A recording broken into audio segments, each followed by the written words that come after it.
Good morning, it's Monday, the 16th of February. I'm Maret Gwyn, and this is Europe Today, your daily dose of European news and analysis live here on Euronews. Coming up, the US calls on Europe to save the West, but Europeans are not convinced. In his landmark speech at the Munich Security Conference over the weekend, the US Secretary of State Marco Rubio said that the US and Europe are intertwined, but alignment is necessary, from the economy to culture.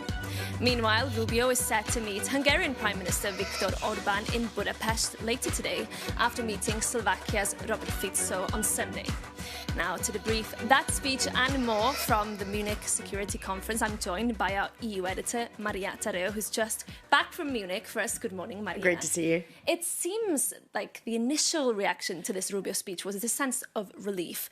But was there really relief in Munich? Look, I think that's a great observation. It really captures the spirit of the past 3 days. Yes, that speech was more polite. It was certainly more diplomatic. There was this fundamental message of we share a history and the destinies that are intertwined, both the United States and the Europe and the European Union to some extent. But then he also suggested there needs to be this form of alignment that goes from the economy to trade, cultural, even spiritually. So yes, America can work with Europe, but it's a version of Europe that needs to be in alignment with the views of the US to a large degree. With officials that I spoke, they said, look, there was relief because compared to last year, J.D. Vance, that was a wrecking ball. This year was much polite to that extent, but the structure that we've seen before from the US government, that US National Security Review, which talked about civilizational erasure, all of those points from saying we're in a sort of climate cult,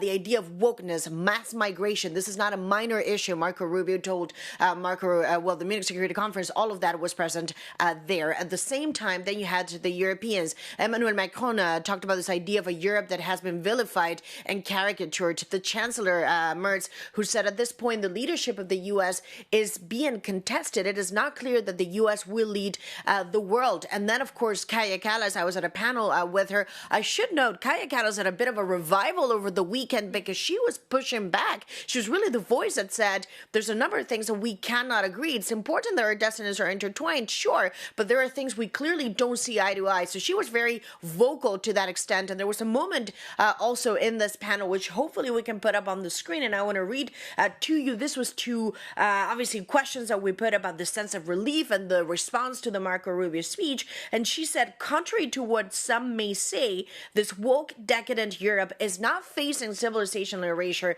In fact, people still want to join our club and the waiting list is long. It took 3 months for a European voice to finally say there is no civilizational erasure in Europe. One of the quotes that I get and one of the senses that I get from this conference, this is really the takeaway that I get from it, is that there are two competing versions now of the West. Who leads it, what the values of this West are, and also who's going to be the face of it. And at this point, I'm not really sure that they are fully aligned. Briefly, Maria, on Zelensky, he was there. Ukraine had a big delegation at Munich.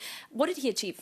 Look, what did he achieve? This was a difficult Munich Security Conference for President Zelensky because, again, Ukraine, perhaps because of this confusion and commotion around the U.S. and Europe, was not as dominant. And I've been to every edition as the past 3 years. He did say, however, we want to get the ceasefire, but it needs to happen before even we can go into serious negotiations. We need to see this form of ceasefire. And he also said, before we commit to a peace plan, we need to get those security guarantees. There was a question I put to him about EU membership, and he also said we have to be technically ready by 2027 because that is also a security guarantee. Let's take a look. Our membership in EU is the sort part of security guarantees. So we need it. This is the package for us. One doesn't work with another because it's economical security guarantees. With all respect to the United States and Europe. But if we will not have the date in the document, I think that Russia will block our membership in future. And it will be the problem for all of us because they will use some other countries or by themselves because they don't want us to be in EU. And that was, of course, the Ukrainian president. Two things are obvious at this point. One is they really want this date. They want to get it in a peace settlement, and the European Union is going to have to get very creative to this. But the two are increasingly intertwined. This peace deal and this date, they have become now one. Maria, thank you so much for bringing us up to speed on everything from the Munich Security Conference. And to discuss all of this further, I'm glad to say we're joined now by Fabrice Potier, the CEO of Rasmussen Global, who previously also served as Director of Policy Planning for the NATO alliance. Sir, welcome. It's great to have you on the show this morning. Now, I'd like to get your take first on Rubio's Munich speech. Were you reassured when he spoke of an intertwined destiny for the US and Europe? Or does Europe still need to realize it cannot do it alone and needs a plan B for its security?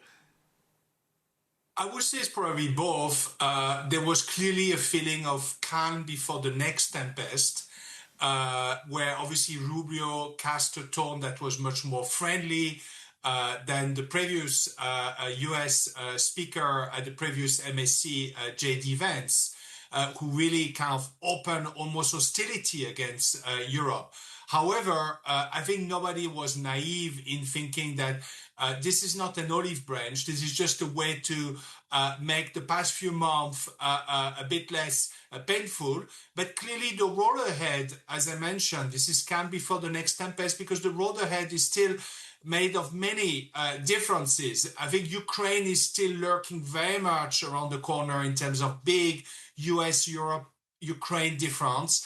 And Greenland is not completely, in a way, solved. And I think the Danish Prime Minister was pretty clear about that. And do you think Greenland could be the next storm? Because we heard from Mette Frederiksen, the Danish Prime Minister, over the weekend suggesting Donald Trump is still very serious about buying the island. Do you agree with her that there's still a big risk there for the NATO alliance? But clearly, the problem is there's a mismatch between what the Danes, the Europeans are trying to do, which is to improve support to Greenland, both on the security and the economic front, which is a rational way of addressing possible vulnerabilities out there. And the US president who just takes a very emotional, personal view that he just wants to own that piece of estate. He's thinking like a Manhattan real estate mogul, so he doesn't take a very rational approach to it, and that's the mismatch that I think the Danes are trying to manage with a diplomatic process. How long the diplomatic process is going to keep things together, this is the big question mark. I think we have to be ready for the next crisis, and clearly the show of unity by the Europeans in addressing the US threat on Greenland worked once and may have to work another time, but we'll have to be willing to put even more skin in this game. You obviously shaped NATO policy for many years. Do you think there's a real crisis within the HQ here in Brussels? You know, we heard EU leaders, von der Leyen, talking about reactivating the EU's own defence clause over the weekend, seemingly because they cannot rely on NATO's Article 5. Is the NATO alliance, as we've known it for decades, now dead? It's gone. Well, I think it's not reactivating the EU mutual defence clause, it's making it real as a start, because it's never been taken really seriously. But on your NATO question, I think we are entering the age of parallel universes, where NATO is still going to be there. It's still very much a valid option for the Europeans, both in terms of US extended nuclear deterrent, but also in terms of framework to plan and prevent the next war against Russia. However, clearly what you hear in the corridors, but also in the main hallway, is that we need to start thinking about plan Bs.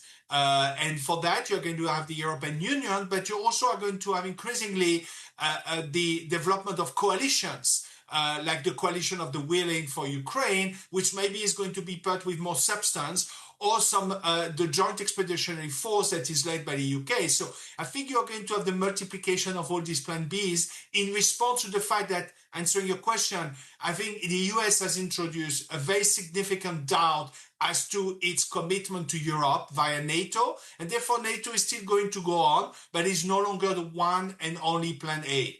Fabrice Potier, that's all we have time for this morning, but thank you so much for coming on and joining us and sharing your insights. Now, as we mentioned there, the President of the European Commission said in Munich over the weekend that the EU needs to bring its own mutual defence clause to life, saying you change or you die. Our reporter Jakob Jannes has been scouring through the EU treaties in search of this little-known mutual defence clause. Did you know the EU has its own mutual defence clause? Your reporter didn't. But suddenly, it is the hottest topic in Europe.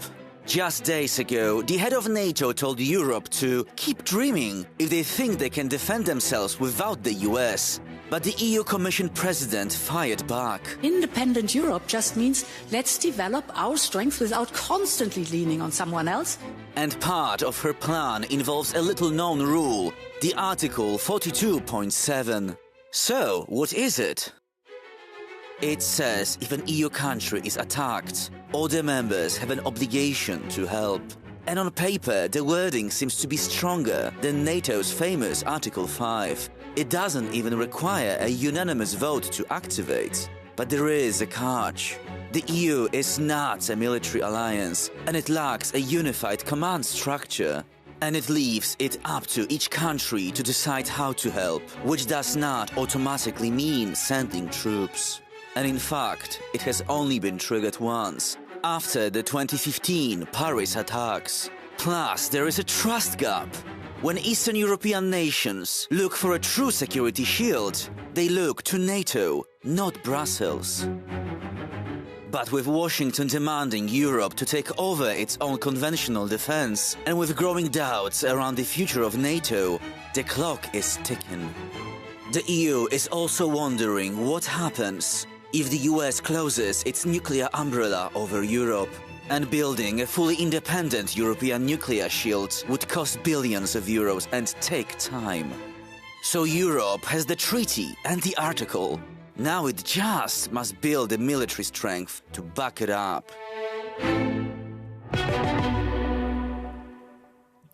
Jakob Jannes reporting there. Now, as we just heard, European leaders are reigniting the debate on a common European nuclear umbrella amid the continued threats from Russia and eroding trust in the US. Joining me in the studio to explain more is our defence reporter, Alice Tidy, also freshly back from Munich for us. Good morning. Alice, lots of Europeans talking about this over the weekend, the need for a common, homegrown European nuclear deterrence. Why now?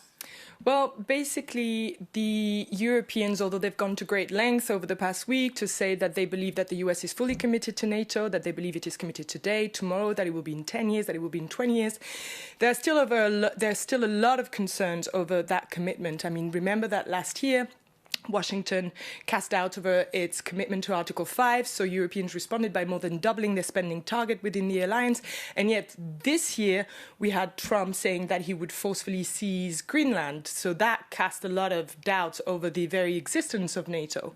And obviously the US has also said that he wants to pull back, but there's a lot of unsaid yet over how that partial pullback would happen and whether or not this could include the nuclear deterrent, right?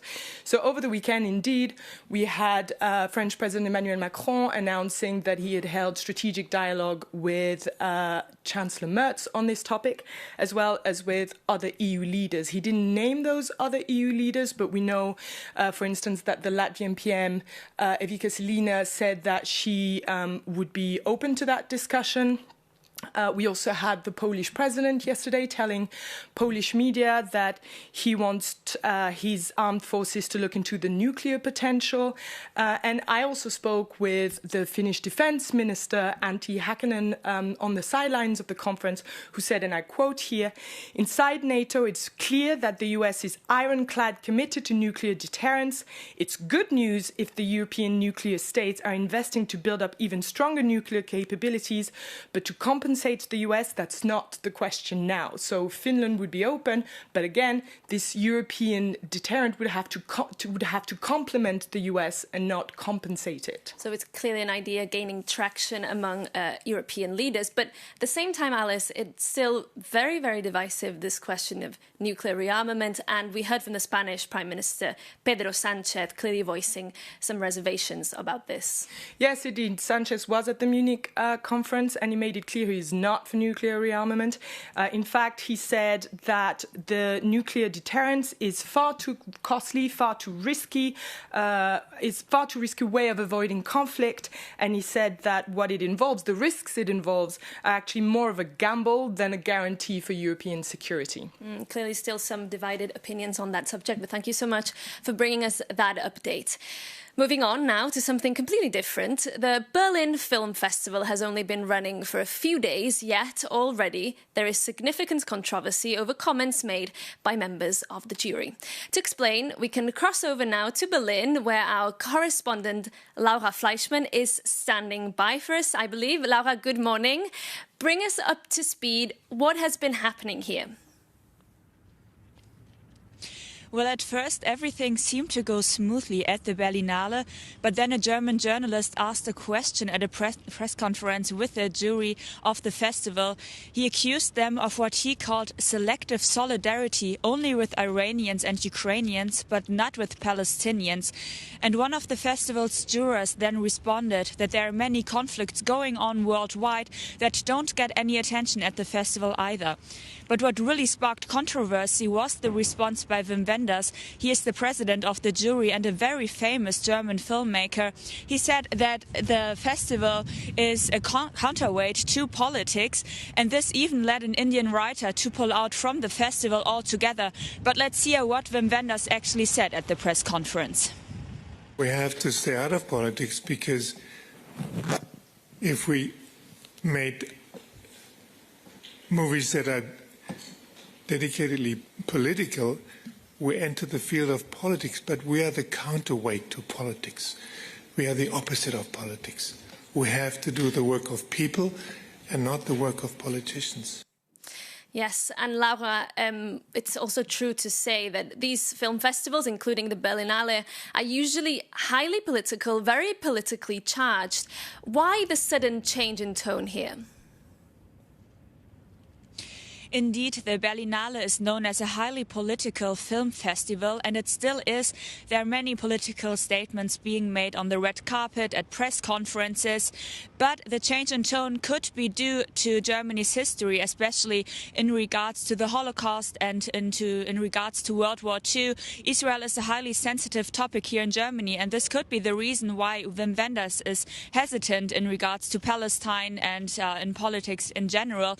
But it could also be due to anti-Semitism being linked to some pro-Palestinian protests here in Germany.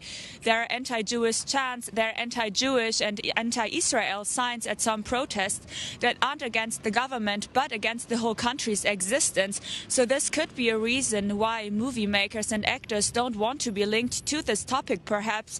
And also there has been a spike in anti-Semitism as of recently here in Germany. And the festival's director, Trisha Tuttle, even came out and supported Wim Wenders after the controversy. She said that it is, as of recently, oftentimes expected of movie makers and actors to make political statements, but they're mainly at the film festival to promote their work, their movies. They want to talk about what they did. They don't want to talk about politics, perhaps, and it is their right of free speech to talk about whatever they please. They can decide to not talk about politics, but and they can also decide to talk about them, but they get criticized either way. That's what Trisha Tuttle said after the controversy broke loose. Laura, thank you so much for that update on the controversy surrounding the Berlinale Film Festival in Berlin. But that's it from us for today. We'll be back at the same time, same place tomorrow. In the meantime, if you want to read more about the stories we covered on today's show and all the other breaking news from Europe, remember to stay up to date on our website, Euronews.com. Thank you so much for tuning in, and we hope to see you soon here on Euronews.